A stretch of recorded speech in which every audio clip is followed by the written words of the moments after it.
Here's the Blu-ray case. This video is going to contain spoilers for The Conjuring 2 and probably The Conjuring 1. If you haven't seen it, don't watch. Or if you don't care, continue watching. Anyways, that's your cue. It's sequel time. Conjuring 2 is a horror film from 2016 directed by James Wan, starring Vera Farmiga and Patrick Wilson. They star as Ed and Lorraine Warren, and they tackle the on-field case in London in 1977. My first viewing of this film was June 10th, 2016. I always like to keep my tickets inside my Blu-ray case. And this was my first proper horror movie in theaters, so it's a little bit special to me. I remember we went to the latest showing available. When we left, it was pitch dark outside, so it was really fun. It was a fantastic time then, and I like it just as much now. Here's the retrospective. The film opens up with a slick sequence of the Amityville case that shows Lorraine a premonition for the climax of the film. That'll be important later. I mean, it's kind of just there for now, but it's important later. Cut to Hodgson household is in financial ruins and struggling to get by. Cue young Janet getting in trouble for smoking. Not really. She was just kind of holding it for a friend. But she got in trouble for it and her mom doesn't believe her. Oh, and her brother Billy doesn't like to get bullied either, but he does. Naturally, as all troublesome kids do, Janet decides to play with a Ouija board. I'm sure that'll go great, but in fact, it does cause a couple problems. We get Janet sleepwalking, having nightmares. Janet wakes up screaming at the corner, and then wakes up, well, she is not up. She's like sleepwalking, sleep screaming. She sleep screams at her poor sister, who she shares a room with. All of this culminates when the mother is woken up, and then she runs into the room, and then a dresser goes flying into the doorway. She does the logical thing, thankfully, and she runs out of the house. I always love when horror movies have smart characters. The neighbors comfort the family of four, and the police arrive to save the day. Only for a chair to completely move on its own, and they ditch the scene too. After a report, the news shows up and document the findings. This eventually warrants the Warrens to investigate the crime. Not the crime, you idiot. This eventually warrants the investigation of the Warrens. The Warrens do their darndest to comfort the family in their time of need, and Ed even sings some Elvis. Meanwhile, we see the Crooked Man and his catchy little jingle, whose spin-off hasn't come out yet, or even been in production, I don't think. But we got The Nun, which I'm pretty sure was greenlit around the same time. But The Nun was far more popular, which makes sense. Through an interview conducted by Ed Warren, we learn that the spirit inhabiting Janet is known as Bill Wilkins. He claims it's his house. Which, I mean, I don't blame him. I'm very possessive of stuff too, so I like to think I'd be annoying people if they were in my house.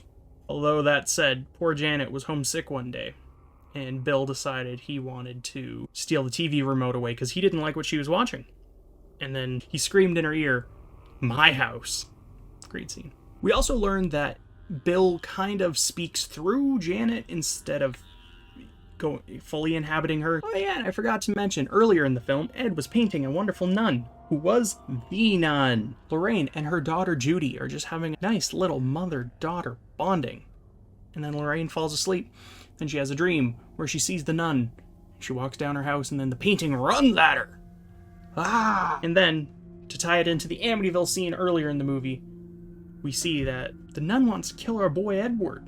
The nun was the selling feature of this movie, which is kind of interesting and funny to see because it was only added in during reshoots. After some back and forth in the scare department, alongside the Hodgsons sleeping at their neighbor's house, because they're great neighbors. I mean, aside from the point where, you know, Janet kind of brings the Crooked Man into the neighbor's house because she's being possessed, I'd probably boot them out too.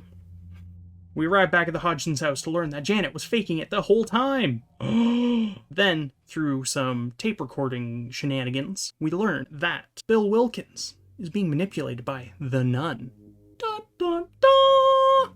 Ed and Lorraine storm the house, and Ed breaks in and is near blinded by a pipe that burst. He has to fight off the Crooked Man with his bad vision in the scene where he, goes into the tent, and then the Crooked Man goes into a closet, goes through the ceiling, comes out, and then he just closes the door and he's fine. And then he just, sticks his umbrella through it. Sure, whatever. And then, after he fights him off, he gets to save Janet.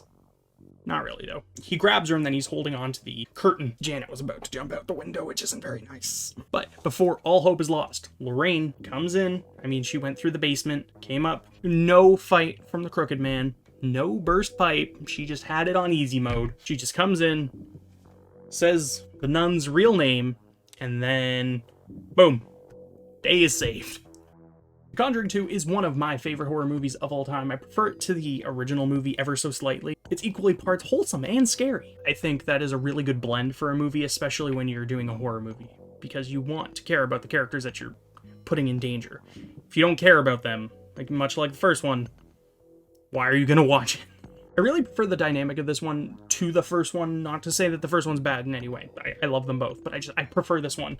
The aesthetic and the choices made in this one, and the setting. Also, if you watch the behind-the-scenes videos on this, which there was no commentary track, which I thought there was, which is very disappointing, but if you watch the behind-the-scenes videos that are on the Blu-ray, you'll see that the Crooked Man, the Nun, and Bill were all makeup and special effects on location. I mean, sure, they might have been enhanced with CGI, but it was all on location. They all look really creepy in person. When I was in theaters, I for sure thought the Crooked Man was CGI because the way he moves. I think they altered the frame rate on him or something, or he just moves weird. He just moves like a squirrel. You know how squirrels look like they run at low frame rate? They totally do. I'm not crazy. The house itself has this really dirty feel to it, which is nice in selling it because they're in financial ruins at the moment. As well as the rocking chair that Bill died in.